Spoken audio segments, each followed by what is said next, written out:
Mis padres ignoraron a mis hijos durante años mientras mantenían a los de mi hermano, pero cuando intentaron reaparecer después de que los míos triunfaran, les dije que era demasiado tarde y mis hijos los cortaron definitivamente.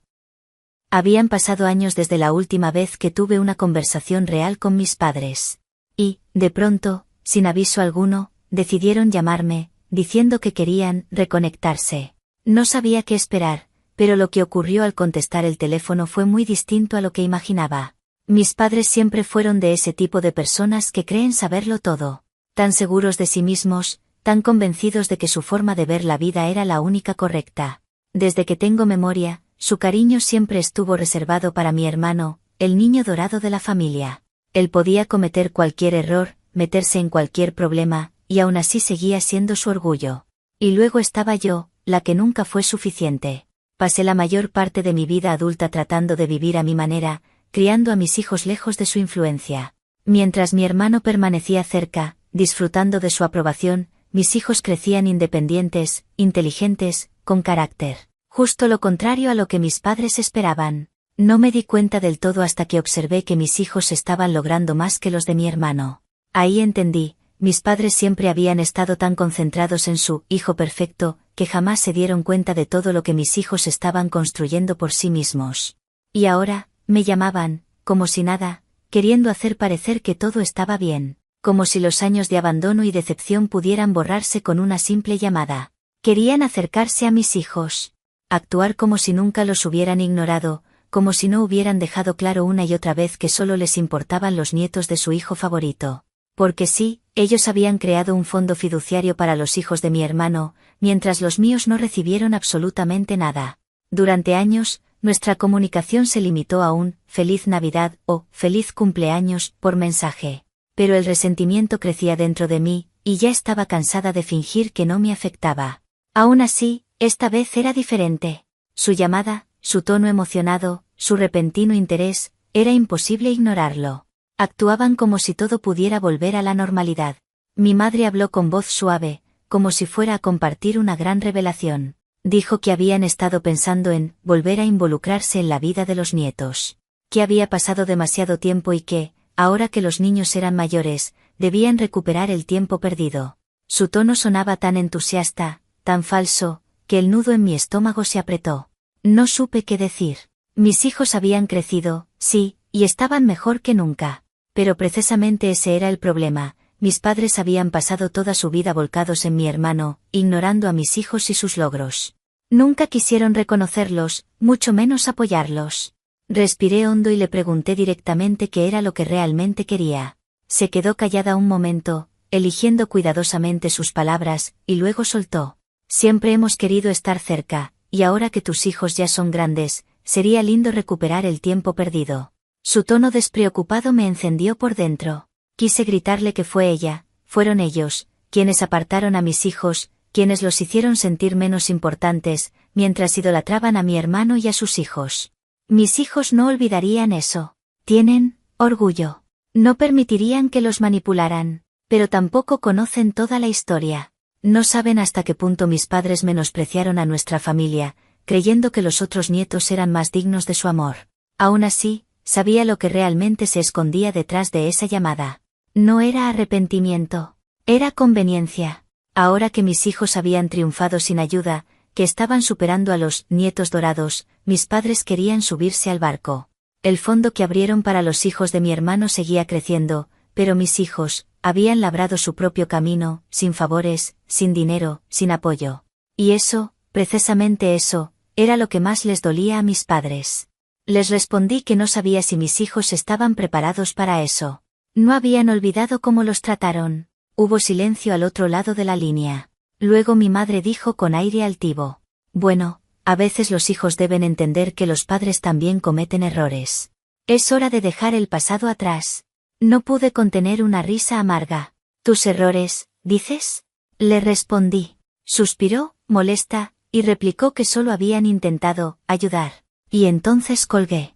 Sus palabras siguieron resonando en mi cabeza, como un eco desagradable. ¿Cómo se atreven a fingir que todo era por ayudar? No era ayuda. Era culpa. Querían compensar los años perdidos, los años en los que se negaron a ver el valor de mis hijos. Pero ya era demasiado tarde. No hay vuelta atrás. Actualización 1. Habían pasado 2 días desde que hablé con mi madre. Durante ese tiempo, no podía dejar de repasar una y otra vez la conversación en mi cabeza. Y cada vez que lo hacía, mi enojo crecía más. ¿Cómo se atrevían a llamarme después de tantos años, esperando que todo volviera a ser como antes? Casi nunca habían mostrado interés por mis hijos, y de repente, ahora querían convertirse en los abuelos perfectos. Necesitaba hablar con alguien, y la persona obvia era mi esposo. Alex siempre había sido mi ancla en medio del caos que mi familia solía provocar. Trabaja como arquitecto, un hombre ocupado, pero siempre encuentra tiempo para nosotros, sin importar qué tan cansado esté. Es el tipo de persona que escucha sin juzgar y que te hace pensar antes de reaccionar. Y justo eso necesitaba en ese momento, una perspectiva calmada. Esa noche, después de cenar, nos sentamos juntos en el sofá de la sala. Los chicos estaban en sus habitaciones, ocupados con sus cosas, y por una vez, la casa estaba en silencio. Sabía que ya no podía seguir guardándomelo, así que respiré hondo y le conté todo. Le expliqué cómo mi madre había llamado de repente, diciendo que quería reconectarse con los niños, como si todos esos años de indiferencia pudieran borrarse de un día para otro. Alex me escuchó con el ceño ligeramente fruncido y me preguntó qué le había respondido. Le dije que había rechazado la idea de inmediato, que nuestros hijos no iban a fingir que nada había pasado. Él asintió despacio, comprendiendo perfectamente. Me dijo que tenía toda la razón, que después de todo lo que mis padres nos habían hecho, era absurdo que esperaran que los niños ampliamente perdonaran y olvidaran. Sentí como parte de la tensión comenzaba a disiparse, pero el enfado seguía ahí, latente. Me recosté en el sofá y crucé los brazos. Le dije que lo peor no era solo la llamada, sino el hecho de que mis padres habían creado un fondo fiduciario para los hijos de mi hermano, mientras que para los nuestros, nada. Nunca los trataron como iguales. Siempre miraron por encima del hombro a mis hijos, solo porque no cumplían sus expectativas sobre mí o sobre Alex.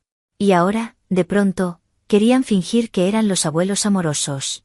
Cuando mencioné el tema del fondo, la expresión de Alex se endureció.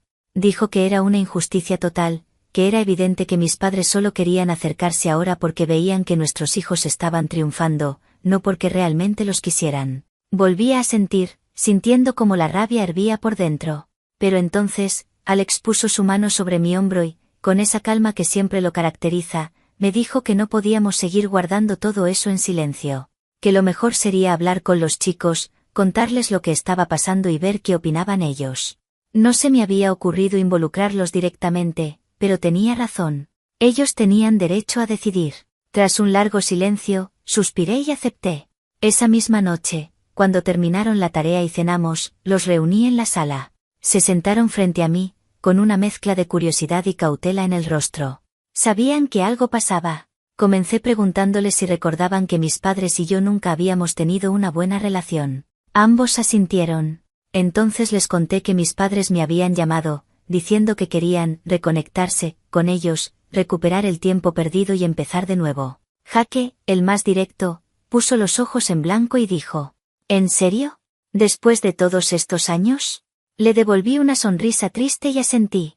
Sí, exactamente eso. Pude ver cómo procesaban la información. Lily, más tranquila y reflexiva, preguntó qué significaba exactamente eso de recuperar el tiempo perdido. Le respondí que creía que ahora que estábamos bien, que habíamos salido adelante sin ellos, mis padres querían volver a formar parte de la historia. Hubo un silencio largo. Podía ver la decepción en sus rostros. Siempre supieron que sus abuelos eran distantes, pero escucharlo tan claramente los golpeó diferente. Jaque volvió a hablar, con enojo en la voz. ¿Entonces solo tenemos que olvidarnos de todas las veces que nos ignoraron? Negué con firmeza. No, no tienen que hacerlo. No quiero que finjan que todo está bien. Si no quieren saber nada de ellos, lo entenderé. No voy a forzarlos a tener una relación con personas que nunca se interesaron por ustedes.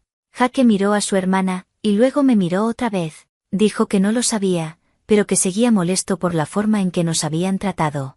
Lilia sintió despacio, diciendo que tampoco quería tener nada que ver con ellos. No era la respuesta que había deseado, pero era la que esperaba. Mis hijos eran inteligentes y no se dejaban manipular por gestos vacíos o palabras repentinas. Habían crecido con valores, sabían distinguir entre un cariño genuino y uno por conveniencia. Asentí, sintiendo emociones mezcladas. Una parte de mí desearía que las cosas hubieran sido distintas, que mis padres pudieran ver lo que se habían perdido. Pero otra parte sentía alivio. Mis hijos no necesitaban a sus abuelos para ser felices o exitosos. Nos tenían a Alex y a mí, y eso bastaba. Rompí el silencio diciendo: les avisaré que no están interesados. No tienen que aceptar el cariño de quien no estuvo cuando más lo necesitaron. Ambos asintieron. Y con eso, dejamos el tema atrás. Actualización 2.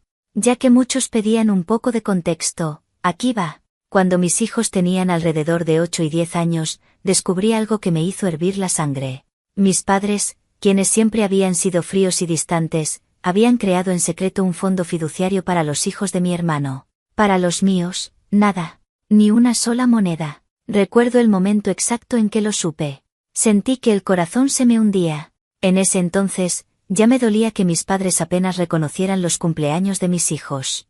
Nunca los llamaban, jamás ofrecían ayuda, ni económica ni emocional. Pero esto fue una bofetada en la cara. Un día, decidí sentarme con mi madre para tratar de entender por qué nunca habían mostrado un interés real en nuestras vidas. Su respuesta fue tan directa como cruel. Dijo, sin parpadear, que mis hijos iban a salir como su padre, como si su destino estuviera marcado desde el momento en que Alex y yo decidimos formar una familia. Como si todo lo que fueran o lograran estuviera condenado al fracaso. Escuchar eso de su boca me dejó sin aire. Mis hijos, niños brillantes, bondadosos y fuertes, habían sido descartados sin siquiera tener oportunidad de demostrar quiénes eran. Y todo, por el simple hecho de no ser los nietos del hijo perfecto. No podía dejar de pensar en ese fondo. Mis padres siempre habían idolatrado a mi hermano. Para ellos, él podía hacer lo que fuera y aún así seguir siendo el orgullo de la familia. Había tomado el control del negocio familiar, vivía rodeado de lujos, y mi padre todavía lo trataba como si fuera su sucesor natural. Todo lo que él hacía era digno de admiración, pero eso no justificaba que ignoraran a mis hijos de esa forma. Alex siempre fue mi equilibrio frente al caos que mis padres provocaban. Tenía éxito en su carrera de arquitecto, trabajaba muchas horas, pero jamás descuidaba a nuestra familia. Era un hombre íntegro, confiable, y los niños lo adoraban. Habíamos construido una vida sólida, sin depender de nadie. Por eso, cuando le conté sobre el fondo fiduciario, su reacción fue pura rabia. No por nosotros, sino por los niños. Los años no habían sido fáciles. Yo ya me había acostumbrado a la frialdad de mis padres y a su favoritismo por mi hermano. Siempre habían tenido dinero, posición, y les encantaba recordármelo. Como si tuviera que agradecerles solo por existir. Pero, en realidad, nunca fue gratitud lo que sentí. Era la sensación constante de estar compitiendo por un cariño que nunca iba a ganar. Había aceptado, con el tiempo, que jamás verían a mis hijos como iguales. Pero jamás imaginé que llegarían tan lejos, estableciendo un fondo exclusivo para sus otros nietos mientras los míos quedaban totalmente fuera. No era solo una cuestión de dinero. Era el mensaje detrás de eso, que mis hijos no eran dignos de su tiempo, de su amor, ni de su confianza. Alex siempre supo que mis padres no eran personas cálidas, pero enterarse de lo del fondo lo golpeó profundamente. Le dolió ver cómo durante años ellos habían apoyado a mi hermano a escondidas, mientras fingían que estaban presentes para nosotros. Él sabía cuánto habíamos luchado para darle todo a nuestros hijos sin ayuda de nadie. Y aún así, éramos tratados como si no perteneciéramos. Pero lo que más me hirió fue que ni siquiera reconocieran lo que yo había logrado. Nunca mostraron orgullo, ni una palabra de admiración. Era como si nada de lo que hiciera pudiera igualar los éxitos de mi hermano. Ya no se trataba de dinero, sino de dignidad. Siempre supe que existía favoritismo, pero esto fue una traición. Mi hermano podía hacer lo mínimo como padre, y aún así mis padres lo aplaudían. Nunca les importó cuánto me esforzaba para criar a mis hijos con valores, respeto y amor, cosas que ellos jamás me dieron. El punto de quiebre llegó cuando comprendí cuán profundo era ese favoritismo. Durante años había creído que, si me comportaba como ellos querían, si hacía todo bien, algún día me verían como alguien valioso. Pero no se trataba de mí. Se trataba de su imagen, de su estatus, de mantener el brillo del hijo ejemplar. Yo no era la hija dorada. Y mis hijos tampoco eran los nietos dorados. Aceptar eso dolió, pero también me liberó. Ya no necesitábamos su aprobación. Mis hijos no necesitaban su dinero. Estábamos mejor sin ellos. Fue un trago amargo, pero con el tiempo, comencé a ver el cuadro completo. Durante años, mi hermano había sido el centro de todo: dinero, conexiones, elogios. A él se lo dieron todo. A mí, solo me dejaron el silencio. Nunca me ofrecieron nada, ni una mano, ni una palabra sincera. Todo debía hacerlo sola. Y aún así, aquí estábamos, mi familia unida, feliz y sin depender de ellos. En cambio, él siempre lo tuvo fácil. Y ahora sus hijos estaban recibiendo exactamente el mismo trato. Era evidente que mis padres habían estado ayudando a su familia por debajo de la mesa, mientras fingían que nos trataban igual. Esto ya no era una simple cuestión de dinero. Era una cuestión de respeto, de dignidad, de cómo habían hecho sentir a mis hijos como ciudadanos de segunda categoría. Y en ese momento supe que nada cambiaría jamás. Ya no necesitaba su validación. No iba a rogar por su cariño. Mis hijos merecían algo mejor. Y lo estaban teniendo. Comprendí que había pasado demasiado tiempo tratando de demostrar algo a personas que nunca iban a valorar ni a mí ni a mis hijos. Era hora de soltar esa ilusión. Mis hijos no necesitaban a mis padres. Y yo tampoco. Éramos suficientes, tal como éramos. Actualización 3. Habían pasado unas semanas desde el repentino intento de mis padres por reconectarse con mis hijos. Pero, a pesar de todos sus esfuerzos, mis hijos no caían en la trampa. Podía verlo en sus rostros, no se lo creían ni por un segundo. Después de tantos años siendo ignorados, minimizados y tratados como si fueran de segunda categoría, era imposible que de la noche a la mañana aceptaran esta nueva versión de abuelos cariñosos que mis padres querían interpretar. La fachada era demasiado evidente, demasiado forzada. Jaque, mi hijo, fue el primero en decir lo que todos pensábamos. Él nunca ha tenido miedo de señalar cuando alguien finge, y eso era exactamente lo que veía en ellos. Más de una vez lo escuché murmurar. Ah, claro, ahora quieren portarse bien. Demasiado poco, demasiado tarde. Y no era solo él. Lily, mi hija, que normalmente evita los conflictos familiares, lo dejó claro con sus acciones. Cada vez que mis padres intentaban llamarla o enviarle mensajes, ella simplemente los ignoraba. Incluso aparecieron 2 veces en su escuela, y ella pasó de largo sin decir una palabra. No voy a mentir, me dolió. Una parte de mí deseaba que las cosas pudieran ser distintas. Me habría encantado que mis hijos tuvieran una relación sana con sus abuelos. Pero no podía culparlos. Estaban defendiendo su propio valor después de años de sentirse invisibles, de ser tratados como si no merecieran amor ni reconocimiento. Y, aunque me partía el alma, también me sentía profundamente orgullosa de ellos. Mis padres habían establecido el tono de esta historia hacía mucho tiempo, y ahora estaban cosechando las consecuencias. Tras varios intentos fallidos, comenzaron a intensificar la situación. Me llamaban a todas horas, dejándome mensajes cada vez más desesperados, pidiéndome que convenciera a los niños de darles otra oportunidad. Pero ya no eran súplicas normales. Ahora recurrían a la culpa, al chantaje emocional, y empezaba a ser más difícil ignorarlos. Una noche, mientras me preparaba para ir a dormir, el teléfono sonó. Era mi madre. Su voz sonaba suave, temblorosa, como si estuviera a punto de llorar. Dijo que habían intentado comunicarse con los nietos, pero que no estaban logrando nada. Durante unos segundos casi me dio lástima, hasta que soltó la frase que me heló la sangre. Tú sabes que tu padre y yo ya no somos jóvenes, dijo. Nuestra salud no es la misma, y solo queremos pasar un poco de tiempo con tus hijos antes de que sea demasiado tarde. Podía escuchar el antes de que sea demasiado tarde, suspendido en el aire, manipulador, calculado. Luego añadió que mi padre quería introducir a Jaque en el negocio familiar. Ahí comprendí todo. No se trataba de cariño, ni de remordimiento. Era control. Era culpa. Era la manera más retorcida de forzarme a ceder. Sentí como esa vieja sensación de culpa intentaba asomarse, pero la reprimí. Esto no se trataba de mí. Era sobre mis hijos, y del derecho que tenían a decidir quién merecía estar en sus vidas. Mis padres nunca estuvieron ahí para los cumpleaños, los logros, los momentos difíciles. Y ahora que no les quedaba nada más, usaban su edad y su salud como arma emocional. Pero no después de todo lo que habían hecho. Habían tomado sus decisiones, y ahora les tocaba vivir con ellas. Esto no era una cuestión de lealtad, era de respeto. Y ellos habían perdido el mío hace mucho tiempo. Más tarde esa misma noche, cuando los niños ya dormían, me senté con Alex y le conté la llamada. Le expliqué cómo intentaban hacerme sentir culpable. Él escuchó en silencio por un rato, pensativo, y luego me dijo con calma. Sabes lo que pienso de ellos. Pero esto es distinto. Los chicos ya tomaron su decisión.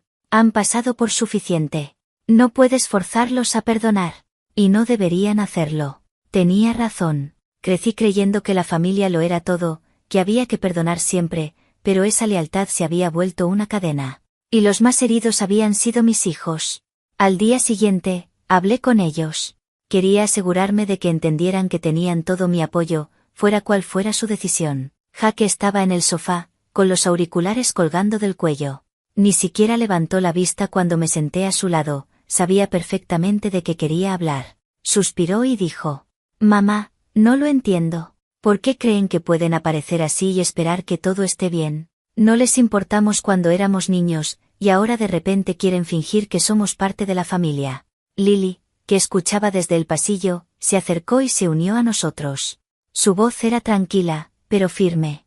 No es que los odiemos, mamá. Pero no confiamos en ellos. Nunca han estado cuando los necesitábamos. Y no veo por qué deberíamos actuar como si nada hubiera pasado solo porque ahora dicen, perdón, cuando les conviene. Las miré, y sentí un nudo en la garganta. Eran tan fuertes, tan seguras de sí mismas. Las había criado para ser independientes, empáticas y justas, pero también para saber cuándo poner límites. Y eso estaban haciendo ahora. Les dije que las entendía, que respetaba su decisión, y que nadie, ni siquiera yo, iba a obligarlas a perdonar si no estaban listas. También les aseguré que jamás intentaría forzarlas a mantener una relación con mis padres. Siempre estaríamos del mismo lado. Desde entonces, los intentos de mis padres por manipularnos con culpa solo sirvieron para marcar aún más la distancia. Seguían enviando mensajes, pidiendo una y otra vez que los convenciera. Pero ya no quedaba nada que decir. Mis hijos habían dejado clara su postura. Y yo también. Actualización 4. Al día siguiente, decidí llamar a mis padres. Sabía que esa conversación estaba pendiente desde hacía años.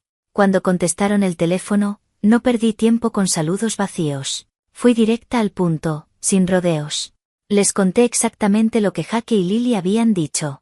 No había espacio para suavizar nada. Podía oír cómo mi madre contenía la respiración al otro lado de la línea mientras yo le explicaba que mis hijos habían sido claros, no querían una relación con ellos. No querían fingir. No necesitaban su aprobación, y mucho menos después de tantos años de ser ignorados, criticados o tratados como si no valieran nada. Les dije que mis hijos ni siquiera pensaban en darles otra oportunidad, porque sabían perfectamente que esos gestos repentinos de cariño eran puro teatro. Durante toda su infancia, mis padres nunca hicieron el mínimo esfuerzo por acercarse. Y ahora querían actuar como si hubieran sido los abuelos más presentes y amorosos del mundo. Mis hijos veían la falsedad desde lejos. Hubo un silencio largo. Podía imaginar a mi madre tratando de armar en su cabeza el mismo discurso de siempre, buscando cómo darle la vuelta a la historia para parecer la víctima. Sabía exactamente qué diría después, que todo había sido un malentendido, que jamás quisieron herir a nadie, que las cosas se salieron de control. El mismo libreto de manipulación que había escuchado toda mi vida. Pero esta vez, ya no estaba dispuesta a escucharlo. Esto ya no se trataba de mí, ni siquiera de ellos. Era sobre Jaque y Lily. Mi madre intentó recomponerse y, con voz forzada, dijo que simplemente no sabía cómo hacer que los niños entendieran. Su tono era tenso, como si luchara por mantener la compostura. Pero yo ya no me lo creía. Le respondí que ese ya no era su papel, que había tenido toda una vida para hacerlo y lo desperdició. Había causado suficiente daño. Y que ni mis hijos ni yo íbamos a seguir cargando con las consecuencias de sus decisiones.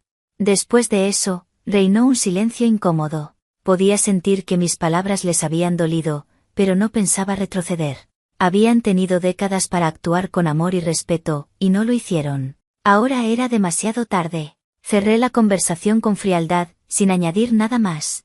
No había nada que decir. Esa misma noche recibí una llamada de mi hermano. La esperaba, aunque eso no significaba que estuviera lista para escucharla. Su tono era el de siempre, arrogante, con esa falsa amabilidad que usa para manipular a la gente, como si su encanto pudiera resolverlo todo. Me dijo que había estado hablando con mamá y papá, que estaban muy dolidos, y que había estado pensando que tal vez podríamos llegar a un acuerdo. En ese momento supe hacia dónde iba todo eso. Quería que cediera, que bajara la guardia, que fingiera que nada había pasado solo porque había dinero de por medio. Le respondí que no estaba interesada. No necesitábamos su ayuda. Nosotros habíamos salido adelante sin depender de nadie. Pero él, claro, insistió. Dijo que entendía mi enojo, pero que, siendo realistas, el dinero podría hacer una gran diferencia. Que los niños podrían beneficiarse mucho, y que él había visto lo bien que eso había funcionado con los suyos. No pude evitar soltar una carcajada amarga. Le respondí que sí, que sabía perfectamente cuánto habían beneficiado a sus hijos. Que vivían en una burbuja, creyendo que todo se compra, derrochando dinero en tonterías sin entender lo que significa ganarse algo por esfuerzo propio. Y que, de paso, él y su esposa tampoco eran diferentes. Vivían ostentando cada regalo de mis padres como si fuera un trofeo. Intentó justificarse, pero no lo dejé. Le dije que llevaba años dejando que mis padres financiaran su vida entera. Que ni él ni su esposa sabían mantenerse por sí mismos. Y que ahora quería fingir superioridad, cuando lo único que hacía era depender de ellos como un niño incapaz de sostenerse. Hice una pausa. Le di un segundo para procesar cada palabra. Luego continué. Tus hijos están malcriados. No entienden lo que significa trabajar por algo. Creen que el dinero resuelve todo. Y tú los estás preparando para un fracaso enorme cuando esa burbuja reviente. Del otro lado, silencio absoluto. Por primera vez, no supo qué decir. Le dejé claro que yo no necesitaba nada de ellos. Que mis hijos habían crecido con valores, con ética, con esfuerzo. Habíamos construido nuestra propia estabilidad, algo que él jamás podría decir. Cuando por fin habló, lo hizo a la defensiva, intentando recuperar el control de la conversación. Dijo que no entendía por qué yo era tan difícil. Que sus hijos estaban prosperando, que tenían la vida que merecían. Lo interrumpí sin dudar. Tus hijos viven del trabajo ajeno. No han ganado nada por sí mismos. Y cuando el dinero se acabe, lo entenderán, igual que tú. Se hizo otro silencio largo. Podía imaginarlo apretando la mandíbula, buscando palabras que lo hicieran sentir en control otra vez. Pero no encontró ninguna. Al final, suspiró y dijo: no entiendo por qué tienes que ser así. Solo te estoy ofreciendo ayuda. Negué con la cabeza, aunque él no podía verme. No es ayuda lo que ofreces, le dije. Es una cadena. Y no pienso meterme en la misma trampa en la que tú caíste. Ambos sabíamos que la conversación había terminado. Él no iba a cambiar mi opinión, y yo no iba a aceptar sus condiciones. Pero debo admitir que se sintió liberador decirle todo lo que llevaba años callando. Por fin lo había puesto en su lugar. Por fin le recordé que no tenía ninguna autoridad moral para hablarme de éxito, cuando había vivido toda su vida de las migajas de mis padres. Yo ya tenía todo lo que necesitaba. Y, sinceramente, era más que suficiente.